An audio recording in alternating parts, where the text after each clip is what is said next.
तो एक तरफ इन 100 सालों में जहां कंपनी अपने आप को एक राजनीतिक ताकत में बदल रही थी, वहीं दूसरी तरफ इन 100 सालों में कंपनी को लगातार छोटे मोटे बगावत को सामना भी करना पड़ा।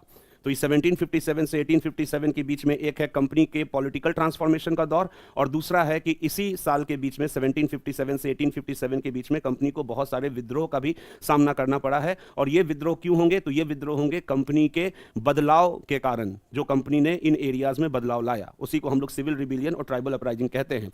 अब आपके एग्जाम में क्वेश्चन आ सकता है कि सिविल रिबेलियन से आपको पूछा जाएगा और उसका ईयर पूछा जाएगा, ठीक है। तो कुछ, और ये जो चुआर अपराइजिंग है, ये बंगाल और बिहार दोनों एरिया को इफेक्ट किया था, और इसीलिए ये आपके एग्जाम के लहजे से इंपॉर्टेंट है। तो एक बार बीपीएससी में क्वेश्चन आया था चुआर अपराइजिंग, और ये दोनों ईयर दिया हुआ था, 1766 और 1795 भी, और उस समय ई वाला ऑप्शन आता था, more than one of the above, तो उसका करेक्ट आंसर था more than one of the above. तो याद रखिएगा, चुआर अपराइजिंग भी आपको सिविल रिबेलियन है, नागरिक विद्रोह है, और ये 2 फेजेस में हुआ है। 1766 से 1772 पहला फेज है, दूसरा फेज है 1795 से 1816, और ये चुआर अपराइजिंग बंगाल और बिहार में विद्रोह को कहते हैं।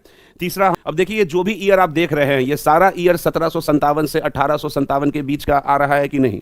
तो एक तरफ जहां 1757 से 1857 के बीच में कंपनी नए नए एरियाज को जीत रही थी, वहीं दूसरी तरफ 1757 से 1857 के बीच में कंपनी को बहुत सारे विद्रोह का सामना भी करना पड़ा है। और वो विद्रोह किस लिए हो रहा था? तो वो विद्रोह हो रहा था कंपनी के द्वारा कुछ बदलाव इंट्रोड्यूस करने के लिए, ठीक है। एग्जाम पॉइंट ऑफ व्यू से आपको मैंने कॉन्सेप्ट बता दिया, एग्जाम पॉइंट ऑफ व्यू से आपसे ये ईयर पूछा जाएगा, सन्यासी रिबेलियन कब हुआ, चुआर अपराइजिंग कब हुआ, रंगपुर एंड दिनाजपुर की घटना कब हुई, तो 1783। उसके बाद फिर नेक्स्ट रिवोल्ट हम लोग लिख सकते हैं जो बंगाल में होगा, वो है बीरभूम,